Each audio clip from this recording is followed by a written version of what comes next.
We're going to talk about the patterns of drainage systems that are created. And there are 8 primary drainage patterns that can be identified, and they are dictated by the structure of the geology beneath the river. As I said earlier, water is lazy. It's going to take the easiest path down with gravity. And in doing so, it's that easiest path is dictated by the geology. I have several slides here, but they're not nearly as long as that last slide series at 18 minutes. So I will show you each system here in a moment, but I'm going to underpin what these drainage patterns are. The first and most common, and the one that most people sort of intuitively illustrate or draw when they draw what a river looks like from above, is a dendritic system. Dendrite is like a tree structure. You can think, we could look at your arm, and and look at the veins on your arm. That's a dendritic system. It's got these nice branches that have minimal lengths of the branches, and that minimal length is the laziness, right? It doesn't want to travel too far before it collects water from another drainage system. A rectangular pattern, if you've got a geologic structure that has lots of faults and joints that are at right angles to each other, that water's going to follow those jointing systems. A trellis system is where the topography has a really gentle slope to it over a very long distance. We call that a dip. And what happens is the water follows parallel to the dip direction. And streams are usually at right angles to each other with that dip. A radial system is where the water flows off of a central point. So think of a volcano or a mountain, and the water is in a glacier on the top of that mountain. And as it melts, it just falls away in all directions. A centripetal is where you've got a basin, a bowl. Think of a volcano that lost its top. Mount Mazuma, we had talked about earlier this semester, where the water falls but all collects in the center. An angular system is where the water falls on a dome, and it creates concentric patterns around that dome. It's following joints. We talked about this when we were talking about exfoliation domes in the last unit. And then parallel drainage, which is where water's coming off of nice steep slopes and it's coming down really fast, and that water forms in rivers which are parallel to each other. And then a deranged system, which is my favorite, which is things like glaciation have disrupted the natural pattern. And what ends up happening is the water gets backlogged and has to sometimes finds its way moving uphill and then around a feature, like a big deposit of rocks, and then reassumes going back downhill. All right, so really quickly going through each one of these 8, here's dendritic. All right, I've got an illustration and then a satellite image of what a dendritic system looks like. So what you are going to look for in a dendritic system, and I've illustrated with arrows and little red lines, is these sort of little joints where we form kind of little arrows going downstream. So you know which way the river is flowing by where it junctions with another river, and it creates this sort of V shape. So consider that like pointing the way, pointing downhill. So we know that this river system is collecting from this brook and this brook to create this stream. This brook enters the stream, this brook enters the stream. Now we've got several brooks creating a stream. We've got several streams then creating a river over here. The underlying geology doesn't affect the pattern of dendritic systems very much, all right? The places in North America where this is most prevalent is along the Mississippi drainage basins. So places like Arkansas and Texas are really good examples of where you're going to see dendritic systems here in the United States. Nice classic examples of dendrites. A rectangular system, again, Look for those little V's again. Look for the little arrows telling you which way the river is draining. All right, this is the one that follows joint blocks. All right, limestone is a heavily jointed fractured landscape, so the rectangular system is most common there.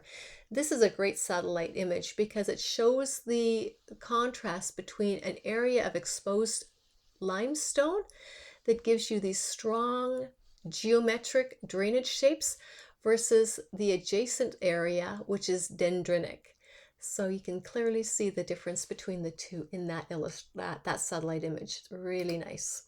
All right, trellis then is a little bit harder to recognize. So what's happening here is the geology is a combination of hard and soft rocks, where we've got fracturing to create the hard parallel shapes, but those parallel shapes are drained by overland flow and then creating rivers. So again, look for those little arrows to tell you which way the water's draining into.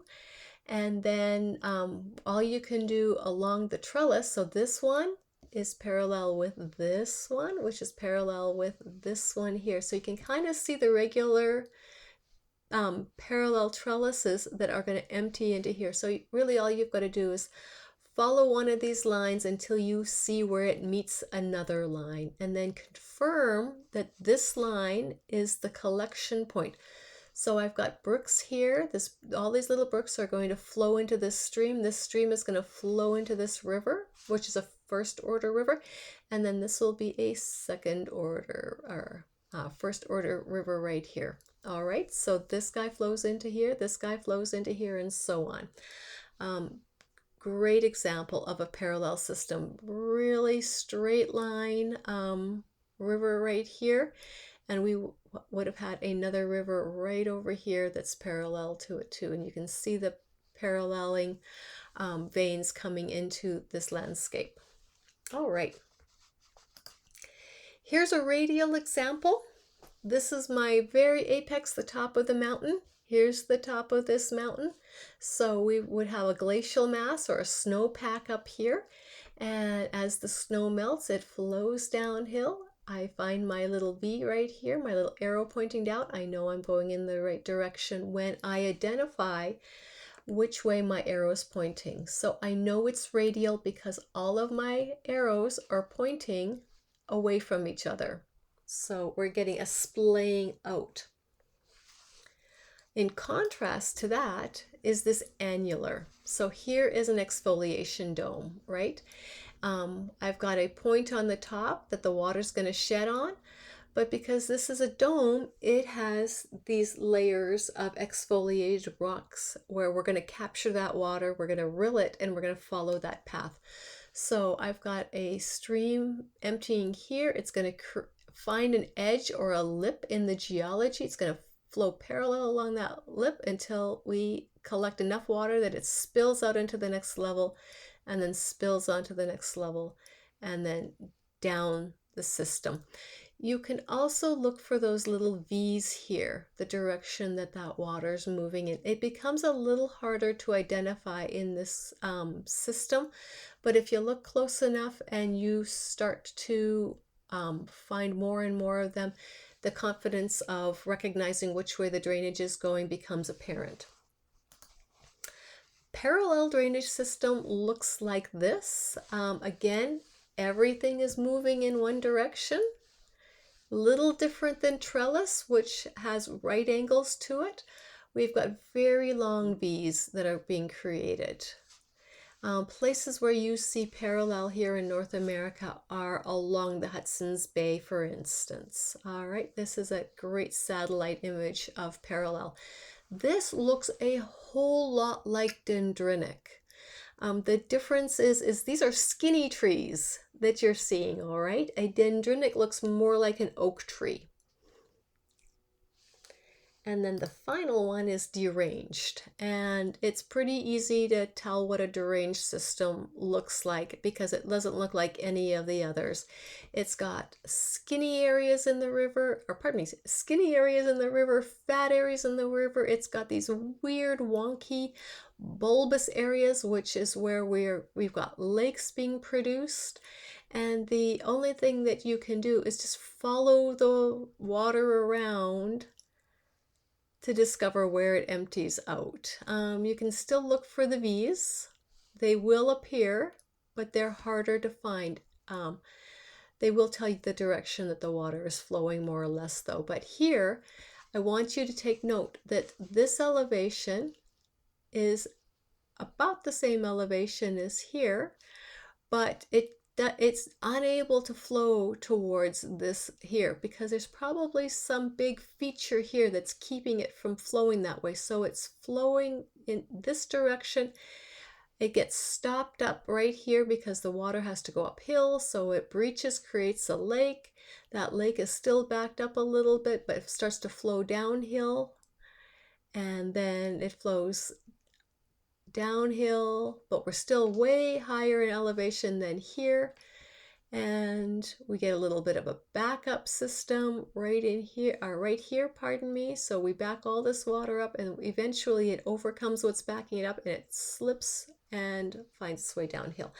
This is Ohio. This is northern Ohio.